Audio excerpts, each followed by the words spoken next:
Hello everyone. Today we will do chapter 10 of class 9th, which name is gravitation. We have already done its 4 parts in which I have mentioned what is gravitation, what do you mean by acceleration due to gravity, what is universal law of gravitation, what is the difference between the mass and weight of an object, what is the effect of weight of an object at moon and at earth, and what is Kepler's law. So I must say that these are very important topics. You have to watch these videos to understand the basic concept of this chapter. You can check out my description box for their links. So today we will cover the following topics. First one is thrust, then pressure, then buoyancy, then Archimedes principle and relative density. First of all, what is thrust? Thrust क्या है? It's basically a force which is lying perpendicular to the surface on which it is acting. ये क्या है? Basically force क्या है? ये जो thrust है वो क्या है? एक बल है, एक प्रकार का बल ही है, एक टाइप का फोर्स ही है, जो कैसे लग रहा है? परपेंडिकुलर लगता है किसके? सरफेस के। जिस सरफेस पे वो एक्ट कर रहा है उस सरफेस पे क्या लगता है? परपेंडिकुलर लगता है। तो सबसे पहले हम इसका डेफिनेशन कर लेते हैं, ठीक है।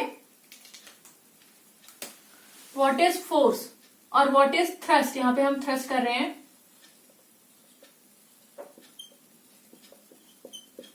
It is a net force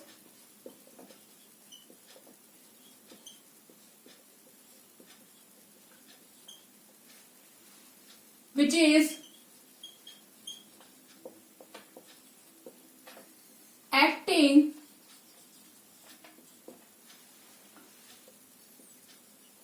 in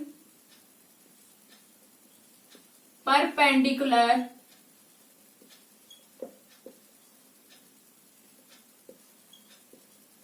direction. ये क्या है? एक नेट फोर्स है जो कैसे एक्ट कर रहा है सरफेस के ऊपर? परपेंडिकुलर। परपेंडिकुलर मीन्स 90 डिग्री का एंगल बना रहा है सरफेस से। अगर ये इसका सरफेस हो गया जिसपे वो एक्ट कर रहा है, ठीक है, तो ये हमारा ये फोर्स है। तो ये किस टाइप का फोर्स होगा? यहाँ पे ये परपेंडिकुलर ही एक्ट कर रहा है, मीन्स 90 डिग्री का एंगल बना रहा है किससे? सरफेस से। तो ये कौन सा फोर्स हुआ? ये हमारा हुआ थ्रस्ट, ठीक है।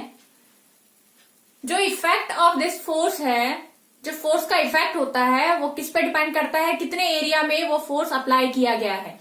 अगर कम एरिया में अप्लाई किया तो उसका इफेक्ट क्या होगा, और अगर वो ज्यादा एरिया पे इफेक्ट अप्लाई किया गया है वो फोर्स, तो उस पर क्या इफेक्ट पड़ेगा। तो जो फोर्स का इफेक्ट है वो किससे मेजर कर सकते हैं हम? उसका कितने एरिया में वो क्या किया गया है? अप्लाई किया गया है। तो हम इसको लिख सकते हैं, क्या लिख सकते हैं? थ्रस्ट, और यहां पे मैं फोर्स की बात भी कर रही हूं क्योंकि थ्रस्ट क्या हमारा फोर्स ही है।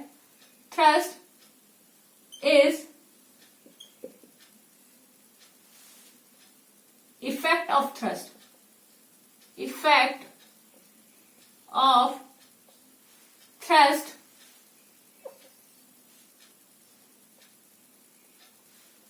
is depend upon the area on which it is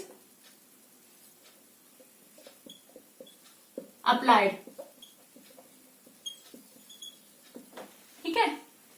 thrust का जो इफेक्ट है वो किस पे डिपेंड करेगा कि वो कितने एरिया में क्या किया गया है? अप्लाई किया गया है। इसको हम अभी नेक्स्ट डेफिनेशन जब करेंगे प्रेशर, उसमें हम अंडरस्टैंड करेंगे कि क्या क्या इफेक्ट पड़ रहा है, हम कैसे उसको मेजर कर पा रहे हैं, क्या डिफरेंट डिफरेंट इफेक्ट्स पड़ रहे हैं एरिया के बेसिस पे, ठीक है। यहाँ पे हमने थ्रस्ट की बात की, उसका डेफिनेशन किया। थ्रस्ट हमारा फोर्स ही है। अगर हम यूनिट की बात करेंगे, इसका यूनिट में जाए अगर हम थ्रस्ट के, तो हमारा क्या होगा यूनिट? वो न्यूटन होगा।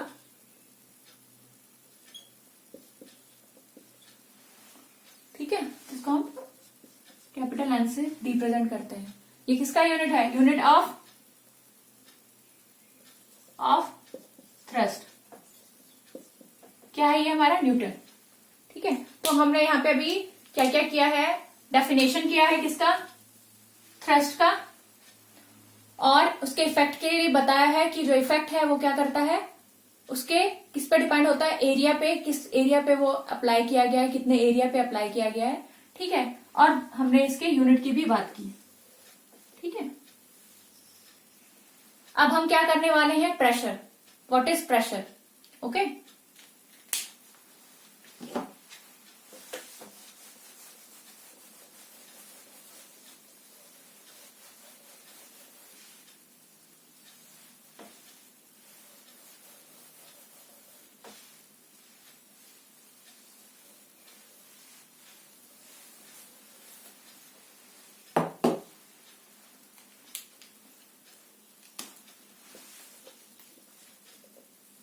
प्रेशर।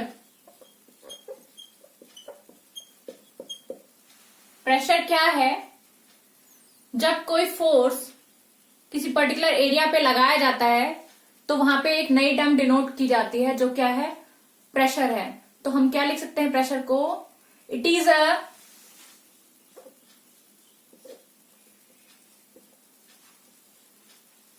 फोर्स, और यहां पे हम थ्रस्ट की भी बात कर रहे हैं, और थ्रस्ट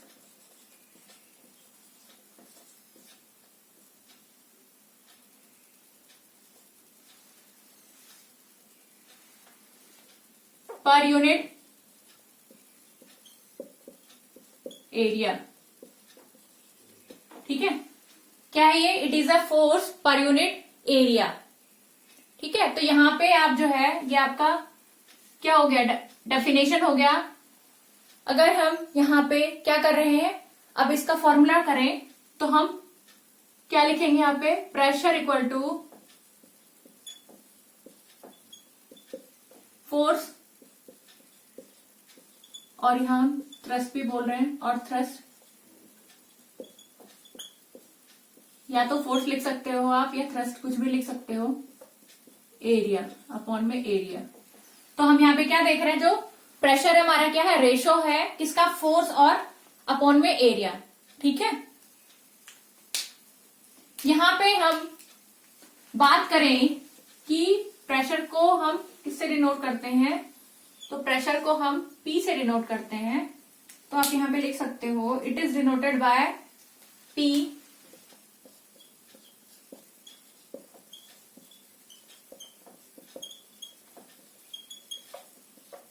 P। तो हम P को क्या लिख सकते हैं? F बाय, क्योंकि फोर्स हमारा क्या होता है? F, और एरिया को हम रिप्रेजेंट करते हैं किससे? A से। ठीक है, अब हम अगर यूनिट की बात करें कि यूनिट क्या है किसका? प्रेशर का। ठीक है, यूनिट ऑफ प्रेशर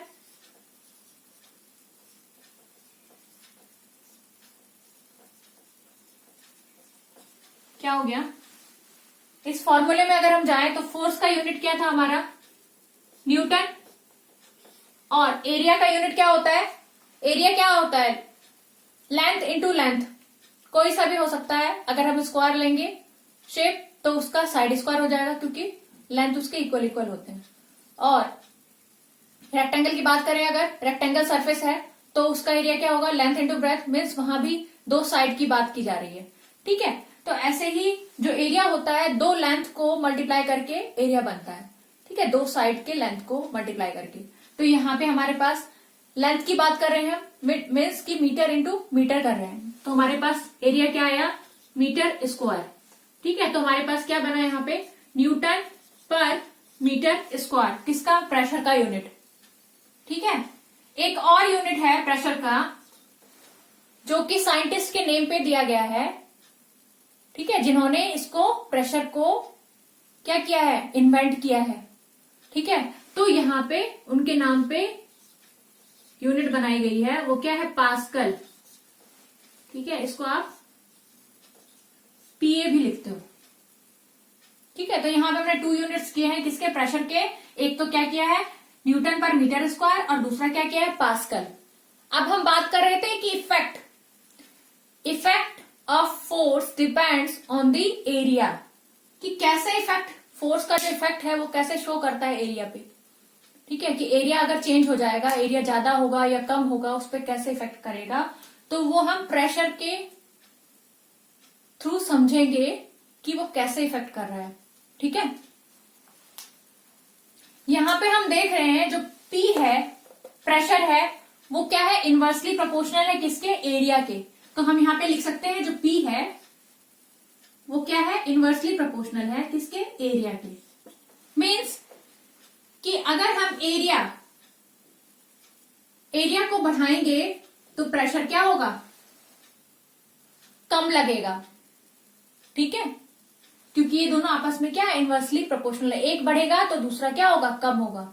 और अगर ये कम होगा एरिया तो प्रेशर क्या होगा, ज्यादा होगा। ठीक है, इसके एप्लीकेशंस हम देखेंगे डेली लाइफ में, हम इसके एप्लीकेशन बहुत सारे देखते हैं। जैसे कटिंग टूल्स होती है, फॉर एग्जांपल नाइफ है। ठीक है, नाइफ का जो एरिया है उसको बहुत शार्प बनाया जाता है। नाइफ को क्यों बनाया जाता है शार्प, जितने भी कटिंग टूल्स होते हैं उनको शार्प बनाया जाता है, उनके जो एजेस होते हैं बहुत शार्प होते हैं। क्यों होते हैं, जिससे कि शार्प एजेस होगा मीन्स कि एरिया कम होगा। एरिया कम है तो प्रेशर क्या लगेगा उस पर, ज्यादा लगेगा, क्योंकि ये आपस में क्या इनवर्सली प्रोपोर्शनल है।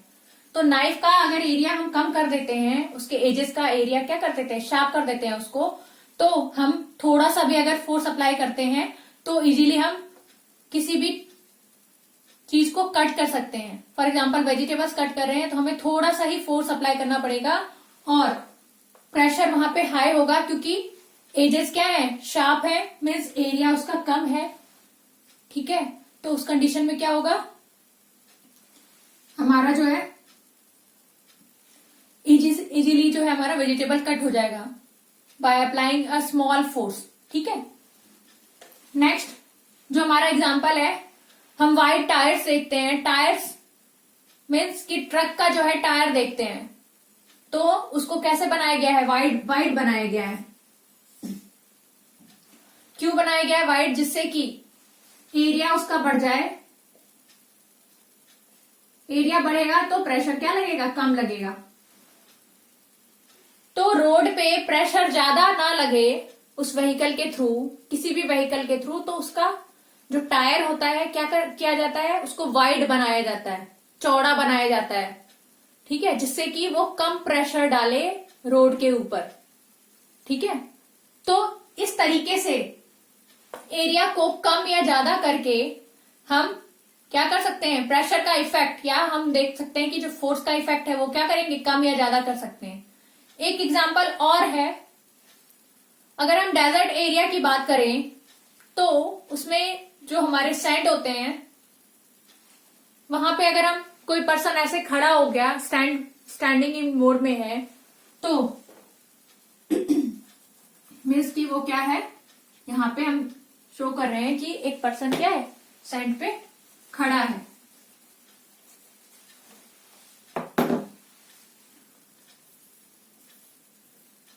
सैंड पे अगर वो पर्सन खड़ा है तो उसके जो फिट हैं उसके, वो क्या करेंगे, स्मॉल एरिया कवर करेंगे। स्मॉल एरिया कवर कर रहे हैं। वही पर्सन अगर सैंड पे क्या हो गया, ले डाउन कर लेता है, लेट जाता है, तो उस कंडीशन में जो एरिया कवर होगा वो इतना होगा, और इसमें कितना हो रहा था, बस इतना हो रहा था। मीन्स की एरिया अगर कम है तो क्या होगा, प्रेशर क्या लगेगा, ज्यादा लगेगा। ठीक है, प्रेशर ज्यादा लगेगा, तो इसलिए जो पर्सन अगर सैंड पे खड़ा होता है तो वहां पे हमें जो सैंड होता है वो उसमें गड्ढे दिखाई देते हैं। क्यों, क्योंकि वहां पे प्रेशर क्या लग रहा है, ज्यादा लग रहा है। और वही पर्सन अगर लेटा हुआ है तो वहां पे उतने गड्ढे नहीं होते सैंड पे। यहाँ पे क्यों हो रहा है ऐसा, क्योंकि एरिया का इफेक्ट पड़ रहा है प्रेशर पे, और एरिया का इफेक्ट फोर्स, वही फोर्स दिखाई दे रहा है कि कितना फोर्स अप्लाई, फोर्स तो हमने सिमिलर अप्लाई किया, बॉडी ही है पूरी। ठीक है, बट एरिया कितना कवर कर रही है बॉडी उस सरफेस पे, उससे उसका इफेक्ट जो है डिफरेंट हमें शोन हुआ। एक में गड्ढे दिखाई दिए और एक में नॉर्मल दिखाई दिए। ठीक है, तो ये सारे एग्जांपल्स है किसके, प्रेशर के और इफेक्ट ऑफ फोर्सेस के। ठीक है, अब हम नेक्स्ट क्या करेंगे, buoyancy. What is buoyancy? Okay,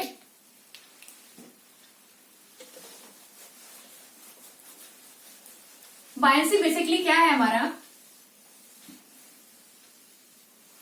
it is a concept, ये कॉन्सेप्ट है जिसमें क्या होता है, अगर किसी ऑब्जेक्ट को हम क्या करते हैं, वाटर में डिप करते हैं, तो वाटर क्या करती है, एक फोर्स जनरेट करती है, एक फोर्स लगाती है उस ऑब्जेक्ट पे, और वही फोर्स उसका क्या कहलाता है, अप थ्रस्ट फोर्स कहलाता है वाटर का, जिसको हम बायंट फोर्स भी बोलते हैं। और ये होल कॉन्सेप्ट क्या कहलाता है हमारा, बायंसी। ठीक है, तो डेफिनेशन करते हैं पहले हम बायंसी की।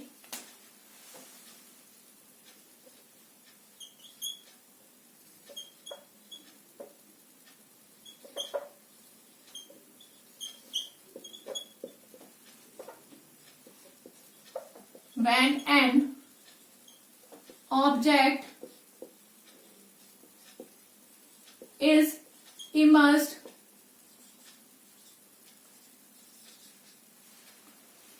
in water,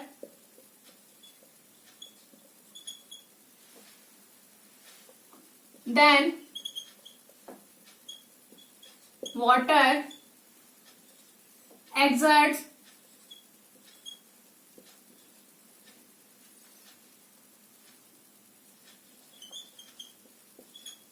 some force on that object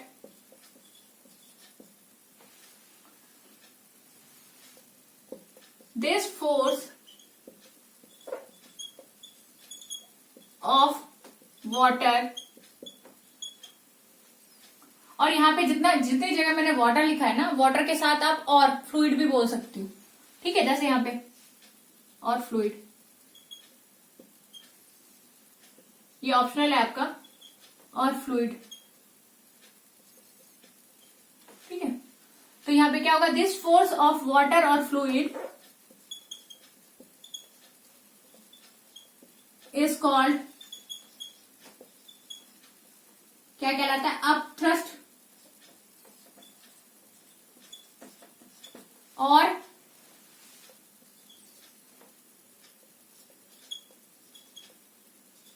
buoyant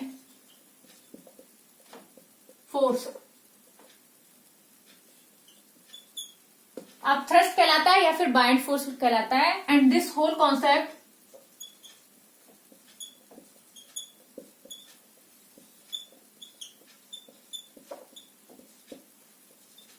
is called buoyancy।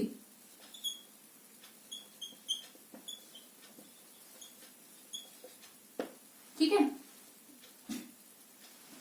यहाँ पे क्या हमने लिखा है अभी, buoyancy क्या है, when an object is immersed in water or fluid। क्या होता है, जब कोई ऑब्जेक्ट जो है क्या किया जाता है, डुबाया जाता है, किसमें, वाटर या फिर फ्लूइड में, ये दोनों ही क्या है, लिक्विड है। ठीक है, लिक्विड स्टेट है, तो उस कंडीशन में क्या होता है कि वाटर और fluid exerts some force on that object.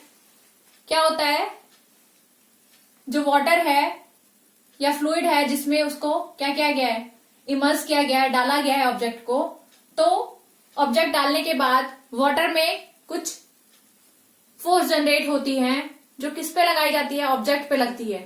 ठीक है, वो जो फोर्स लगती है उस फोर्स को हम क्या कहते हैं, अप थ्रस्ट।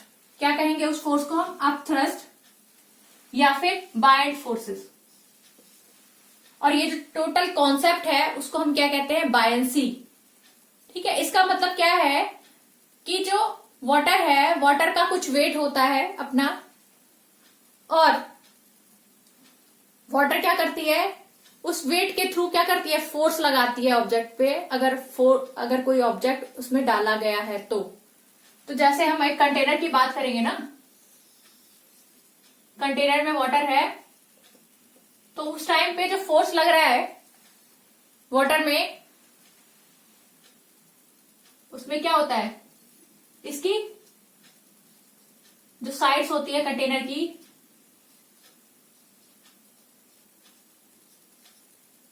ये जो इसका सरफेस है, हर जगह वाटर क्या कर रही है, एक फोर्स जनरेट कर रही है, फोर्स लगा रही है।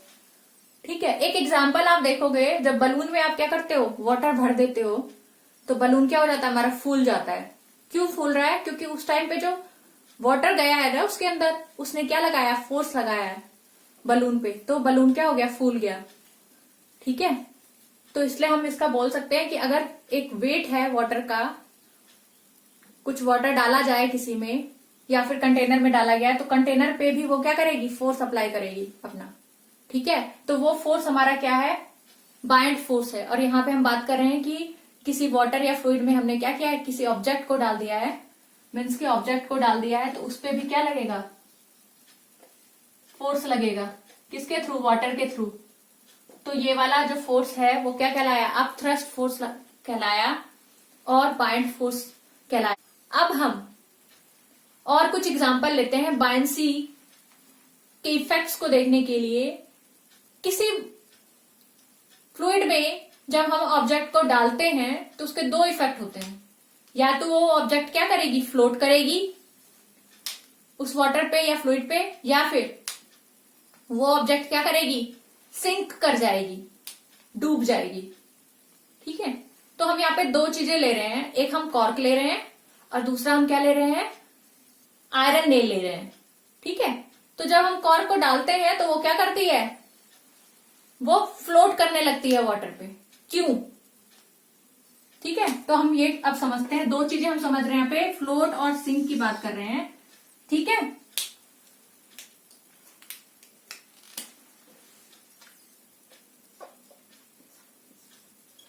why cork is floating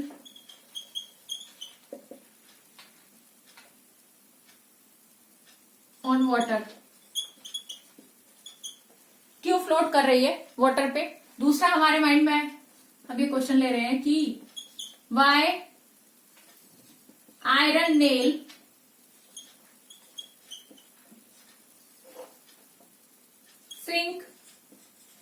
sinks in water। ठीक है, क्यों सिंक कर जाता है, क्या रीजन है इसके पीछे। तो अब आप देखोगे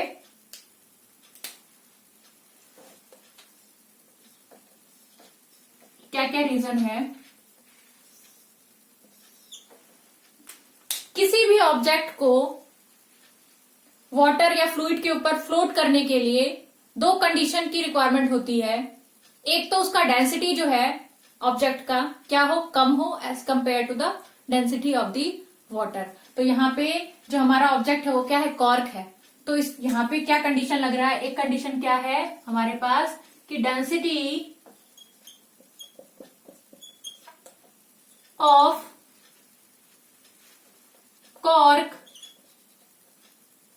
इज क्या है, लेस देन है किससे, डेंसिटी ऑफ वाटर। ठीक है, एक कंडीशन ये है। दूसरा, जो अपवर्ड फोर्स वाटर लगा रहा है ऑब्जेक्ट पे, वो उसके वेट से क्या हो, ज्यादा हो। ऑब्जेक्ट के वेट से वो अपवर्ड फोर्स क्या हो, ज्यादा हो, तभी ऑब्जेक्ट क्या करेगा, फ्लो करेगा। ठीक है, दूसरी कंडीशन क्या होगी, the upward force of water, या अभी आप यहाँ पे वेट लिख रहे हो ना कॉर्क का, यहाँ पे डेंसिटी ऑफ कॉर्क लिखा है आपने, तो यहाँ पे आप कॉर्क का ही पहले लिखो, वेट ऑफ कॉर्क इज क्या हो, लेस देन हो देन दी अप थ्रस्ट और बायंट फोर्स ऑफ वाटर। क्या हो? वेट ऑफ कॉर्क, कॉर्क का वेट क्या हो? कम हो। किससे? एज कंपेयर टू द अप थ्रस्ट जो लग रहा है वाटर का, उससे उसका वेट क्या हो? कम हो। ठीक है, तो उस केस में जो कॉर्क है क्या करेगा? फ्लो करेगा, फ्लोट करेगा। किस पे? वाटर पे। ठीक है, तो यहाँ पे दो कंडीशन हमने ले ली। एक तो डेंसिटी कॉर्क का क्या है? कम है as compare to the density of water, और दूसरा हमने क्या लिया? Weight of the cork is less than the upthrust of water. ठीक है, अब यहाँ पे हम देख रहे हैं कि आयरन नेल जो है वो सिंक्स क्यों कर जाती है, डूब क्यों जाती है, क्यों डूबती है? इसकी भी दो यहाँ पे रीजन हो सकते हैं। क्या क्या हो सकता है? फर्स्ट, जो डेंसिटी है, डेंसिटी ऑफ आयरन नेल क्या हो? ग्रेटर देन हो डेंसिटी ऑफ वाटर। और दूसरी कंडीशन क्या होगी? जो वेट है, weight of iron nail is greater than the upthrust और बायंट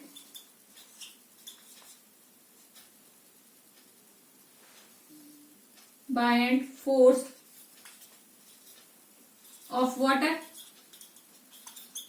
ठीक है, दो कंडीशन होगी, या तो डेंसिटी जो है आयरन नेल का क्या हो? ज्यादा हो as compare to the density of the water, या फिर वेट जो है आयरन नेल का क्या हो? ज्यादा हो as compare to the upthrust जो लग रहा है वाटर का उसके नेल पे, आयरन नेल के ऊपर, वो ज्यादा हो। आयरन नेल का जो वेट है वो क्या हो? ज्यादा हो। किससे? अपथ्रस्ट जो उस पे लग रहा है। ठीक है, वाटर का। तो यहां हमने क्या क्या किया है कि कॉर्क जो है वो फ्लोट क्यों करता है? किस पे? वाटर पे। और जो आयरन नेल है वो सिंक क्यों कर जाता है वाटर में? ठीक है, तो उसके हमने जो क्या रिस्पॉन्सिबल है, ठीक है, वो हमने यहाँ पे इफेक्ट्स क्या क्या रिस्पॉन्सिबल हैं वो हमने यहाँ पे किए हैं। किस किस वजह से वो क्या हो रहा है, ऐसा हो रहा है कि एक फ्लोट कर रही है और एक क्या कर रही है? सिंक्स कर रही है। ठीक है, वो हमने किया। यहाँ पे हमने बायंसी की बात की थी। बायंसी, और ये होल कॉन्सेप्ट क्या था? बायंसी था। और यहाँ पे एक चीज और है, यहाँ पे हम डेंसिटी की बात कर रहे हैं। ठीक है, अभी हम डेंसिटी को डिनोट करेंगे। डेंसिटी जो है ऑब्जेक्ट का बेसिकली क्या होता है? मास अपॉन में वॉल्यूम ऑफ द ऑब्जेक्ट। ठीक है, it is a ratio of mass and volume of the object. ये हमारा क्या है? डेंसिटी है किसी भी ऑब्जेक्ट का। ठीक है, तो यहाँ पे हम जो बायंट फोर्सेस की बात कर रहे हैं, जो बायंट फोर्सेस होते हैं वो क्या होती है? वो डिपेंड करती है कि डेंसिटी कितना है वाटर का। ठीक है, तो आप यहाँ पे लिख सकते थे, यहाँ पे आप लिख सकते हो अभी भी। ठीक है, क्या लिख सकते हो?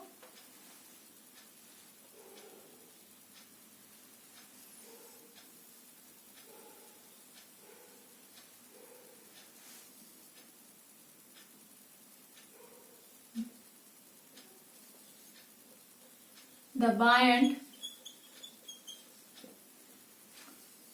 forces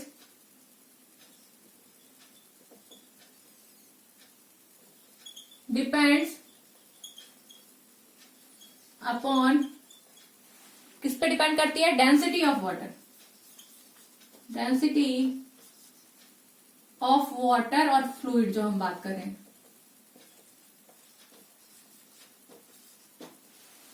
ठीक है, तो यहां पे हमने बायंसी की बात कर ली, और क्या बात की कि ऑब्जेक्ट सिंक कैसे करता है, ऑब्जेक्ट फ्लोट कैसे करता है वाटर पे। अब हम करेंगे Archimedes principle. Okay,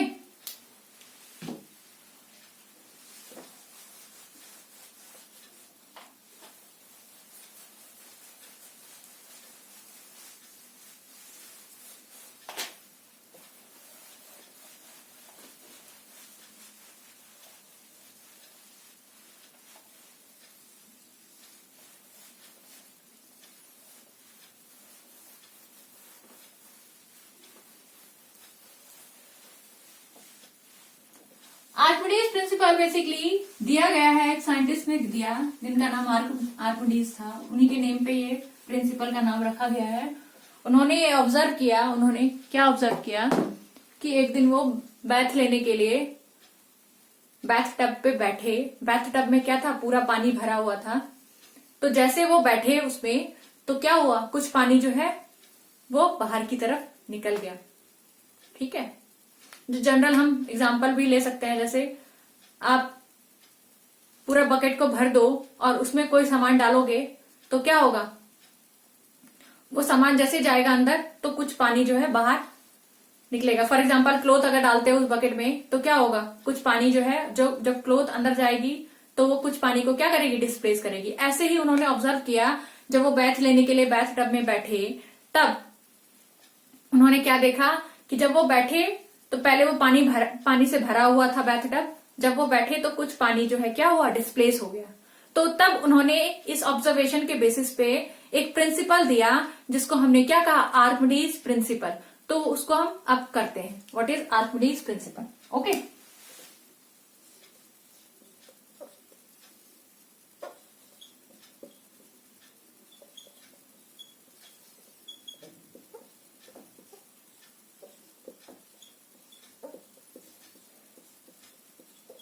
Archimedes principle. It states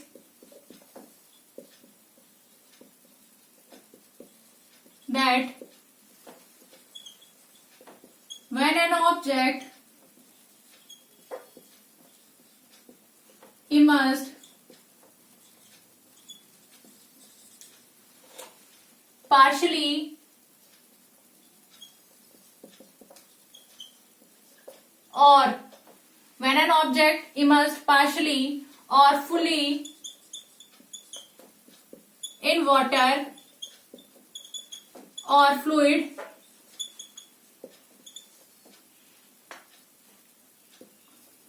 then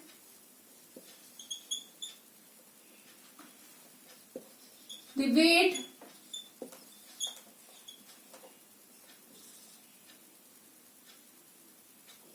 then the upthrust of water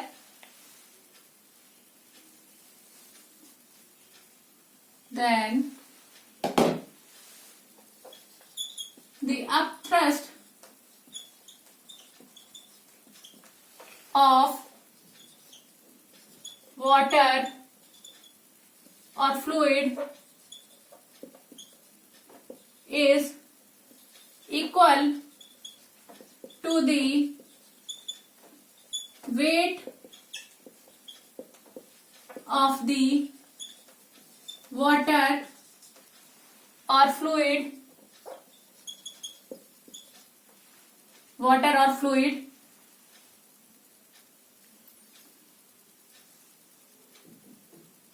क्या लिख रहे हैं, it states that when an object immersed partially और फुली इन वाटर और फ्लूइड, जब कोई ऑब्जेक्ट क्या होता है, पार्शियली क्या होता है, डूबा होता है, आधा डूबा होता है या फिर पूरा डूबा होता है का, तो क्या होता है, द वाटर और फ्लूइड देन द अपथ्रस्ट और वाटर और फ्लूइड, अपथ्रस्ट किसका, अपथ्रस्ट ऑफ वाटर, वाटर या फ्लूइड पे जो अपथ्रस्ट फोर्स जनरेट होगी वो किसके बराबर होगी, कितना वाटर डिस्प्लेस किया गया है उस ऑब्जेक्ट के थ्रू।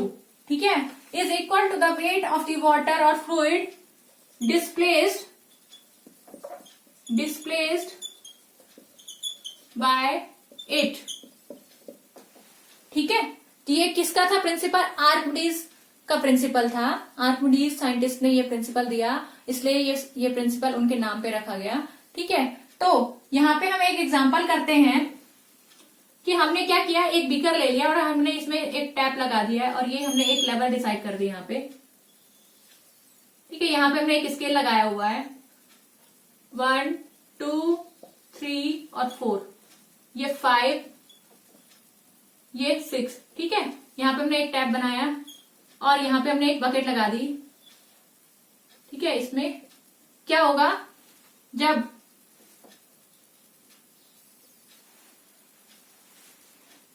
हमने एक लेवल डिसाइड किया है कि 4 यहां पे हम वॉल्यूम ले रहे हैं कि 4V वॉल्यूम की बात कर रहे हैं अगर हम, तो 4 मीटर क्यूब जो है, ठीक है, 4 मीटर क्यूब ले लेते हैं। इसका मीटर क्यूब क्या है हमारा, 4 मीटर क्यूब क्या है, एक हमने फिक्स जो है लेवल बना दिया है कि फिक्स लेवल है एक, इससे ज्यादा जैसे ही होगा वाटर का लेवल, ठीक है, वाटर का वॉल्यूम इससे ज्यादा जैसे ही बढ़ेगा तो उस कंडीशन में क्या होगा, ये ऊपर जाते ही यहाँ पे टैप लगा हुआ है तो टैप के थ्रू पानी इस ये जो हमने बकेट लिया हुआ उसमें चला जाएगा, ठीक है। ये हमने एक सिस्टम बना के रखा हुआ है, ठीक है। हम यहां सपोज करें कि ये हमारा क्या है, 4 है, 4 मीटर क्यूब है वॉल्यूम, ठीक है। अब हम क्या कर रहे हैं, यहां पे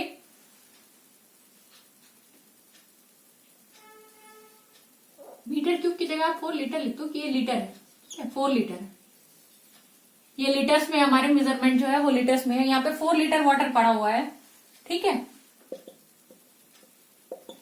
अब क्या हुआ, जब हमने ऑब्जेक्ट को डिप किया इसमें, ठीक है, ऑब्जेक्ट को जब हम डिप करेंगे और इस कंडीशन में हमने टैप को बंद किया हुआ है अभी, ठीक है, जब हम ऑब्जेक्ट को डिप करेंगे तो उसका वाटर लेवल कितना आ गया है यहाँ पे 6, अब 6 हो गया है वाटर लेवल। 4 लीटर कब था, जब ऑब्जेक्ट नहीं था प्रेजेंट इसमें, ठीक है। तो हम यहां पे लिख सकते हैं before immersion of object in water, तो उसका फिक्स लेवल था, क्या था वो 4 लीटर, ठीक है। अब हमने क्या किया है, आफ्टर इमर्जन, जब हम क्या करेंगे यहां पे, आफ्टर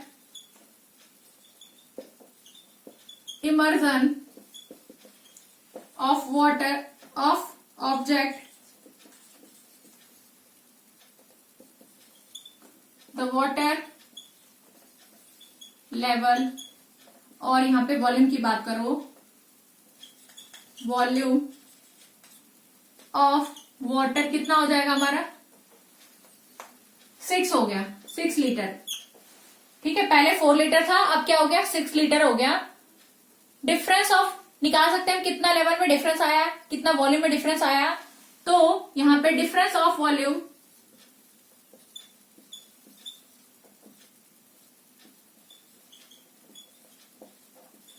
ऑफ वाटर क्या होगा, यहां पे हमारा पहले कितना था 4 लीटर था, अभी 6 लीटर हो गया। 6 लीटर में से हम क्या करेंगे 4 लीटर को माइनस कर देंगे, तो हमारे पास क्या आया 2 लीटर, मीन्स कि 2 लीटर जो है वाटर क्या हो गया है, डिस्प्लेस हुआ है। हमने क्या किया, एक हमने सिस्टम बनाया जिसमें पहले हमने क्या किया, एक हमने टैंक टाइप का बनाया, ठीक है, और उसको हमने क्या किया, यहाँ पे स्केल मेजर कर दी, जिसमें हमने 1 लीटर 2 लीटर ये लीटर्स में लिख दिया, इन लीटर्स में, ठीक है। तो हमने क्या किया, इसको 1 2 3 4 5 6 तक लेवल दे दिया। अब क्या हुआ, जब तक हमने ऑब्जेक्ट को उसमें डिप नहीं किया था तो वाटर लेवल कितना था 4 था, ठीक है, 4 लीटर पानी इसमें था। जब हमने क्या किया, एक ऑब्जेक्ट डाल दिया और यहाँ पे टैब लगा दिया है कि 4 लीटर से जैसे ही जाएगा तो पानी जो है दूसरे बकेट में चला जाएगा, ठीक है। उसके कंडीशन के लिए हमने क्या किया, यहाँ पे अभी हमने ऑब्जर्व करने के लिए कि कितना लेवल रेज होगा, तो हमने टैब को क्या किया, यहाँ पे क्लोज कर दिया। फिर हमने क्या किया, जब हमने ऑब्जर्व कर लिया कि लेवल कितना रेज हुआ है, मतलब 6 लीटर चला गया है, तो अब हमने टैब को क्या कर दिया, ओपन कर दिया यहाँ पे, तो ये सारा पानी जो है इसमें आके क्या हो जाएगा, जमा हो जाएगा, और यहाँ पे हमारा जो है लेवल फिर से कितना हो जाएगा, इतना ही हो जाएगा वापस से 4 लीटर, ठीक है। तो अब इस कंडीशन में ये जो है आर्किमिडीज प्रिंसिपल अगर हम इस पे अप्लाई करें तो उससे हमें क्या पता चल रहा है कि वाटर ने क्या किया, फोर्स एक्सर्ट किया, अब थ्रस्ट लगाया किस पे, ऑब्जेक्ट पे, ठीक है। वो अब थ्रस्ट कितना था, जितना इस ऑब्जेक्ट ने क्या किया है, वाटर को डिस्प्लेस किया है। तो वाटर को कितना डिस्प्लेस किया ऑब्जेक्ट ने 2 लीटर, तो अब थ्रस्ट अगर निकाले वाटर का, तो वाटर का अब थ्रस्ट कितना हुआ, 2 लीटर। 2 लीटर जितना होगा वेट, वाटर का जो वेट है जितना डिस्प्लेस हुआ है वही उसका क्या होगा, अप थ्रस्ट होगा। किसका, जो वाटर में जनरेट हुआ है अप थ्रस्ट, क्या करने पे, ऑब्जेक्ट डालने के बाद। ठीक है, तो ये हमारा कॉन्सेप्ट था आर्किमिडीज प्रिंसिपल का। आर्किमिडीज प्रिंसिपल के थ्रू कुछ एप्लीकेशन डिजाइन हुए हैं। ठीक है, इसके कुछ एप्लीकेशन है जो बहुत इंपॉर्टेंट है, तो उसको अब हम करते हैं। क्या है इंपॉर्टेंट एप्लीकेशन, ये जो प्रिंसिपल है वो यूज किया गया किसके लिए, फर्स्ट इंपॉर्टेंस की अगर हम बात करें, इंपॉर्टेंस ऑफ एप्लीकेशन,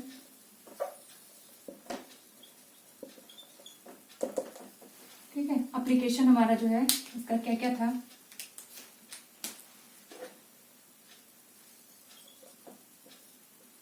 इंपॉर्टेंस और एप्लीकेशन क्या है इसका। ठीक है, तो फर्स्ट क्या है, it will helpful to design of ships और सबमरीन। सबमरीन और शिप्स को डिजाइन करने के लिए ये थ्योरी जो है एप्लीकेबल हुई, एप्लीकेशन ये यूज किया गया। ठीक है, तो हम लिख सकते हैं डिजाइनिंग ऑफ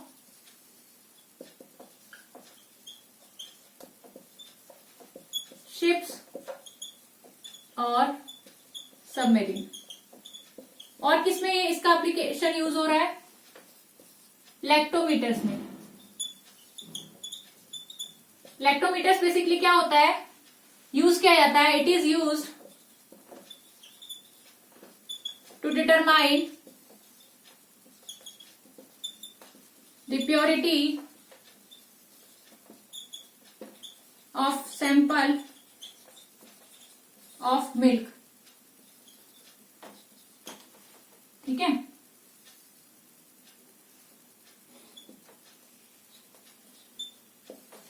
मिल्क की प्योरिटी को कितना प्योरीफाई है, एक सैंपल ले लिया जाए मिल्क का, तो उसको हम लैक्टोमीटर के थ्रू उसकी प्योरिटी को मेजर कर सकते हैं। ठीक है, दूसरा थर्ड वन क्या था, थर्ड वन उन्होंने एक एप्लीकेशन और दी थी, क्या दी थी जो हम यूज कर रहे हैं, कि हाइड्रोमीटर्स।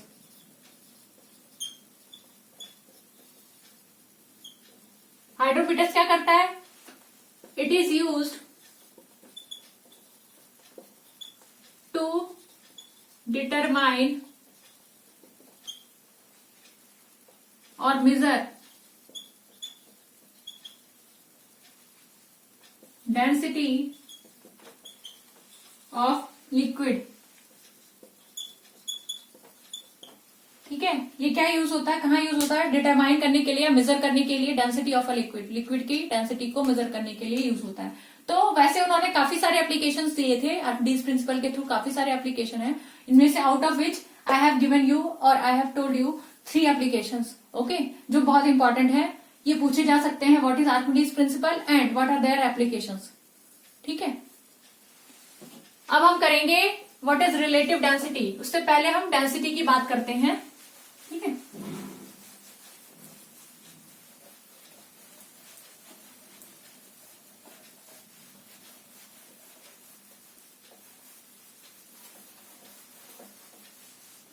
डेंसिटी मैंने आपको बताया कि डेंसिटी क्या होता है, मास अपॉन में वॉल्यूम। तो हम डेंसिटी की अगर डेफिनेशन की बात करें तो वो क्या होगा,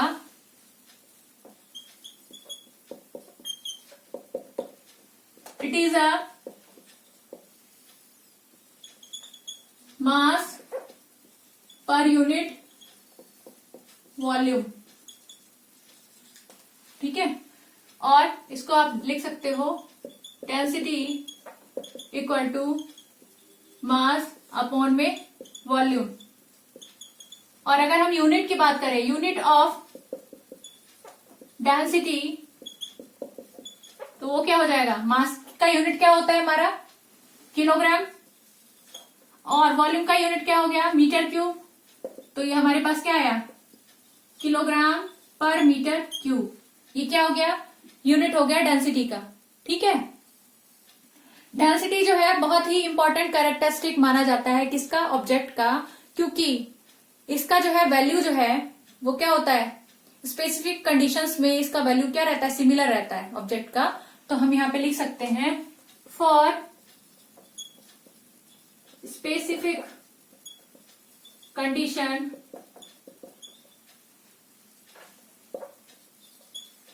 the value of density of object is same। और क्या होता है इसमें, ये क्या होता है, यूज किया जाता है, so it is use as characteristic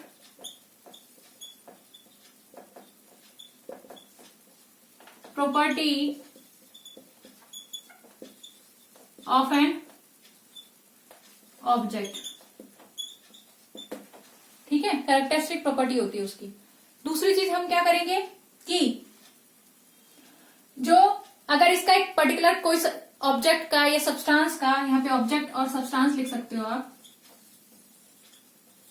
substance का कोई एक सैंपल ले लिया जाए छोटा सा, तो उसके बेसिस पे हम उसकी प्योरिटी को भी डेंसिटी के थ्रू क्या कर सकते हैं, मेजर कर सकते हैं। Density is used to measure the purity of a substance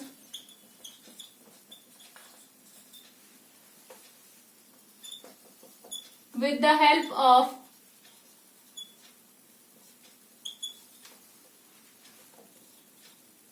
sample of substance। ठीक है, अब हम क्या करने वाले हैं, रिलेटिव डेंसिटी क्या है। रिलेटिव डेंसिटी बेसिकली जो वाटर के रिस्पेक्ट में डेंसिटी को मेजर करना, किसी ऑब्जेक्ट के या सब्सटेंस के डेंसिटी को मेजर करना, उसको हम क्या कहेंगे, रिलेटिव डेंसिटी। मीन्स की रेशियो हम ले रहे हैं दो डेंसिटी के बीच में, और उस केस में जो वाटर का डेंसिटी है उसको प्रिफर किया जाता है। तो रिलेटिव डेंसिटी हमारा क्या हुआ,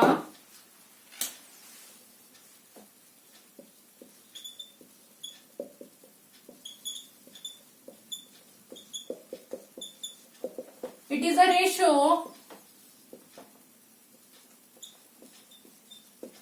ऑफ डेंसिटी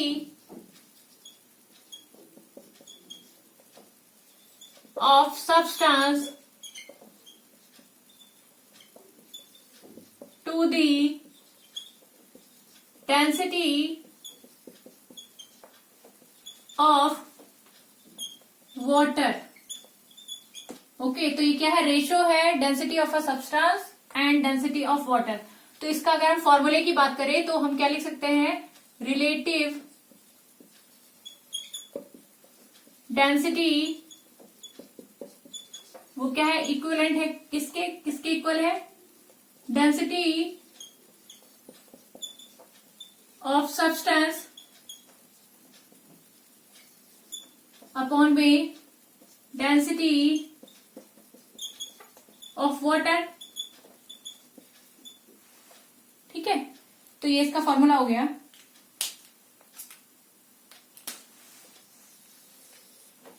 रिलेटिव डेंसिटी जो है वो डेंसिटी ऑफ सब्सटेंस अपॉन में डेंसिटी ऑफ वाटर है। ठीक है, अब हम अगर यूनिट की बात करें, यूनिट ऑफ रिलेटिव डेंसिटी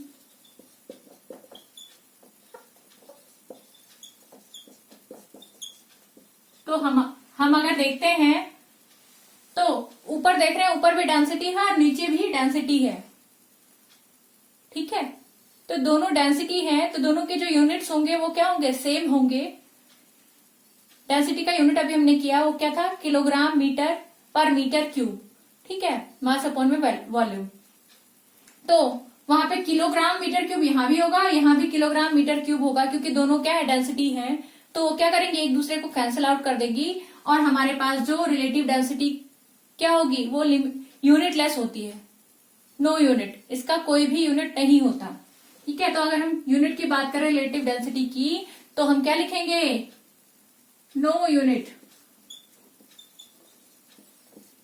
और आप बोल सकते हो कि ये यूनिटलेस होता है, यूनिटलेस। ठीक है, तो आज हमने क्या क्या किया है? Today we have learn what is thrust, pressure, buoyancy, Archimedes principle and relative density. I hope you have enjoyed this complete session of this video. So wait for the next video and bye everyone.